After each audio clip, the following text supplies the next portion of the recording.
Doctor راجہ صاحب اس نام نے نا اتنا مسلمانوں میں انتشار پیدا کر دیا کہ بعد میں یہ نام گڑا گیا صدیوں بعد. نہ اللہ کے رسول نے یہ لفظ بولا، نہ صحابہ نے بولا، بعد میں یہ نام بول دیا گیا صلاۃ التراویح، تراویح کی نماز. لوگ شبہ میں پڑ گئے کہ یہ شاید کوئی الگ نماز ہے. آپ حضرات بالکل یقین جانیں، اللہ گواہ ہے کہ دنیا جہان میں دفتر حدیث میں ایک لفظ نہیں کہ رسول اللہ نے رمضان شریف میں کوئی نئی نماز پڑھی. کوئی نئی نماز نہیں پڑھی، ایک رکعت نہیں پڑھی. وہی نماز تہجد جو آپ کی عادت تھی وہی پڑھتے تھے، وہی 11 رکھتے تھے، لمبا پڑھتے تھے، ان کو خوبصورت بنا کر پڑھتے تھے. اور یہی حضرت عمر رضی نے حکم دیا جب انہوں نے 2 قاری مقرر کیے.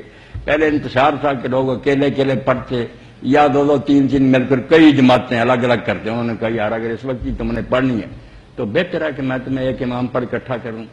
پھر ایک دن آئے جماعت ہو رہی، آپ نہیں شامل ہوتے تھے، نہ حضرت علی ہوئے نہ عثمان ہو، کبھی اس جماعت میں شامل نہیں ہو. اور اعلان بھی فرمایا کہ اس سے بہتر ہے کہ آخری حصے رات میں پڑھی. حضرت عمر نے ساتھ ہی فرمایا کہ اصل وقت تو وہ ہے، مگر اگر تم پڑھتے ہو تو چلو پڑھ لو.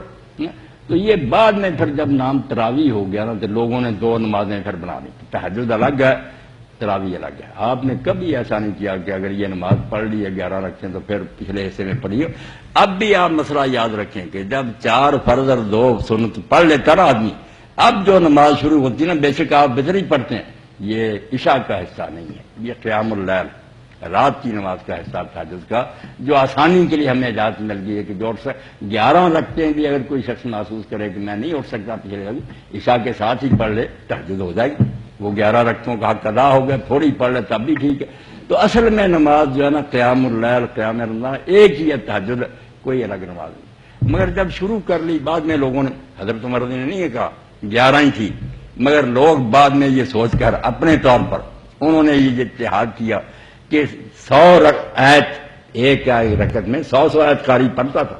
اور ٹھہر کر غور و فکر کے ساتھ لوگ لاٹھیاں لے کر کھڑے ہوتے تھے. انہوں نے کہا نفل ہے، تعداد رکعتوں کی بڑھا دو، آیتیں گھٹا دو، رکوع سجدے جلدی ہو جائیں، خون اتر آتا ہے. پھر بڑھنے شروع ہو گیا 16 20 24 28 32 36. مدینہ شریف کی مسجد میں پھر 36 اور 3 وتر یہ ہوتے رہے بہت مدت. امام مالک رحمۃ اللہ علیہ نے جب وہ سنبھالی انہوں نے کہا یہ تو یزید کے زمانہ سے پہلے سے آ رہا ہے مسجد نبی. 39 ہو رہی تھی تو نفل سمجھ کر لوگ پڑھتے، کوئی حرج نہیں. اب انہوں نے یہ شروع کیا کہ 4 رکعتیں جب پڑھتے تھے نا اس کے بعد بیٹھنا شروع کیا. اس کو عربی میں کہتے ہیں ترویح، راحت کرنا، ذرا آرام کر لینا، لیٹ لے، ذرا سستا لے، ترویح 4 رکعتوں کے بعد. مگر وہ عرصہ اتنا ہی تھا، اب بھی کتابوں میں لکھا عمل نہیں کرتے. ایک بات گلے میں پڑ گئی ہے، نبھا نہیں سکتی کہ لکھا تو یہ ترویح اتنا لمبا کرو جتنی دیر میں 4 رکعتیں پڑھی، جتنا ٹائم 4 رکعتوں پر لگا نا اتنی دیر بیٹھو، نفل پڑھو، بیٹھے رہو، لیٹ جاؤ، نیا وضو کر لو، راحت کرو.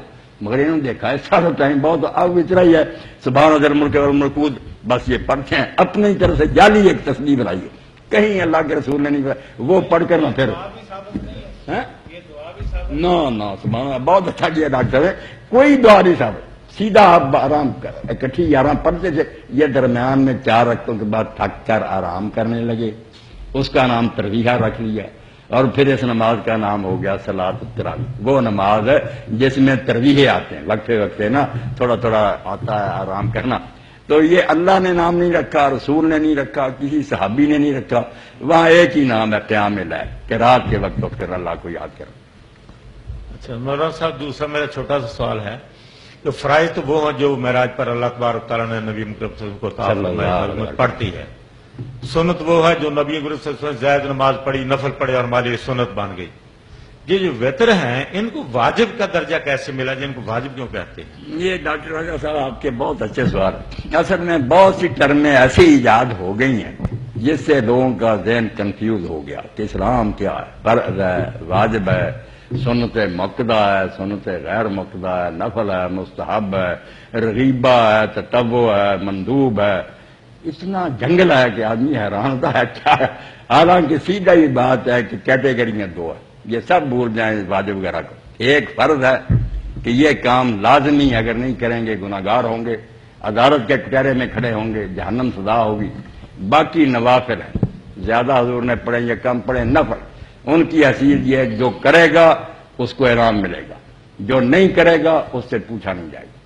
اب رمضان شریف کے روزوں کے علاوہ اتنے روزے اللہ کے رسول علیہ السلام نے سارا سال رکھے ہیں نا، ہر سوموار اور جمعرات کا، یہ واجب کے قریب ہی سمجھ چھوڑے ہی، مگر کوئی مولوی نہیں رکھتا۔ وہاں نہیں سنت یاد آتی کیونکہ روزے سے تکلیف ہوتی ہے، نماز کی سنتوں کا جھگڑا شروع رکھتے ہیں۔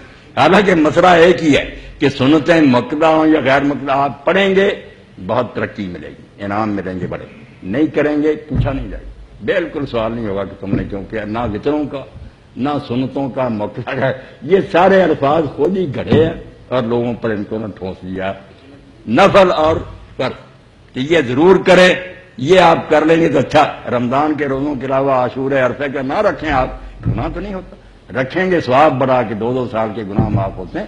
تو یہ سنت اور وطر موقع ملے، طبیعت چست ہو، شوق ہو، پڑھیں۔ جب آپ بوجھ محسوس کریں نا، میری آپ سب سے الٹا کہ خدا کے لیے فرضوں کو سنوار کر اس وقت پڑھ لیں، ان کو بھول جائیں۔ اگر آپ 17 رکعت کی فکر میں ہوں گے پہاڑ ہمالیہ سر کرنا، تو کیا شوق سے پڑھیں گے؟ 4 رکعت پڑھ لیں بس، کوئی شے نہیں، وہ اچھے طریقے۔ حضرت عروہ ابن زبیر جب فرض پڑھتے تھے حرم شریف میں، کبوتر آپ پر ان پر بیٹھ جاتے، ستون کی جگہ نہ ہلتے رہے۔ لوگ پوچھتے لوگ کہ سنت نفل آپ اتنے احتیاط سے نہیں کہتے ہیں راس المال، جو اصل سرمایہ کیپٹل جس کا حساب وہ تو فرض ہی، ان کو تو سنوار کر پڑے۔ یہ تعداد بڑھا لی ہے، بیڑا غرق کر دیا، کچھ فائدہ نہیں۔ جو بچیاں مثلا میری بچیاں جو گھروں کے کام کرتی ہیں، بیٹوں کو سنبھالتی ہیں، وہ 12 رکھتے زور کی پڑتی، پھر اگر وہ کھانا تیار کرتی ہیں، لوگوں کی افطاری کا انتظام کر، 4 فرض پڑھی انہوں نے۔ میں کہتا ہوں ہم جو فارغ بیٹھے ہیں مسجدوں میں، ہماری 100 رکعت سے بہتر ہے ان کا۔ جو کسی کام میں پھنسا ہوا، کوئی مزدور ہے، کوئی پروفیسر ہے، وہ جو کام کر رہا ہے وہ اچھے طریقہ سے کرے۔ رکھتے تھوڑی بھی ہوں گی نا، اسی لیے تو 2 کیٹیگریاں اللہ کے رسول نے بنا دی۔ ایک صحابی آیا حضور کے قریب ہوا، بدوی تھا، تو اس نے کہا تجھے اس خدا کی قسم ہے جس نے تجھے رسول بنا کر بھیجا کہ مجھ پر کتنی نمازیں فرض ہیں؟ فرمایا 5۔ اس کے علاوہ؟ فرمایا اللہ انت تقوی۔ یہ اشراق اور ظہر، تہجد، وتر وغیرہ سب خوشی کی بات، سارا کچھ سن کے نے اسی طرح روزوں کا پوچھا آج کا۔ بعد میں اس کے کہا اللہ کے رسول میں فرضوں میں کمی نہیں کروں گا، نہ ان میں زیادتی کروں گا، اور یہ سنتیں وغیرہ جو ہے نا کوئی نہیں پڑھوں گا۔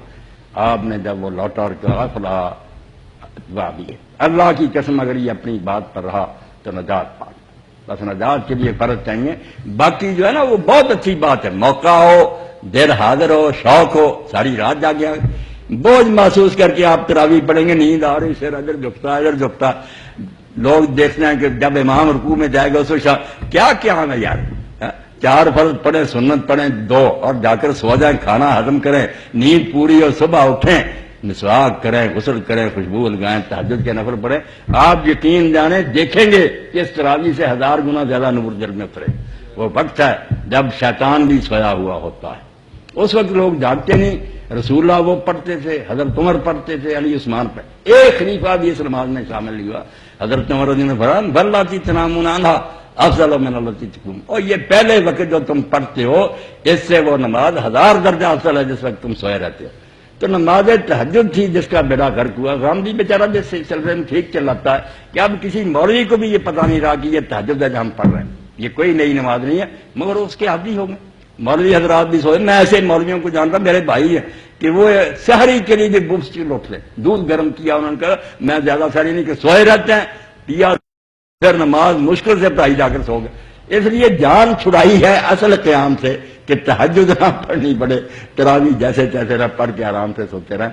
آپ بالکل یقین جانے اس تراویح نام کی کوئی عبادت دین میں نہیں، یہ تہجد ہے وہ ٹھیک ہے کہ عشاء سے شروع ہو جاتی سارا رات، حضور علیہ السلام نے کبھی اول وقت پڑھ لی ہے، کبھی درمیان میں پڑھ لی ہے، زیادہ آخر وقت میں پڑھی۔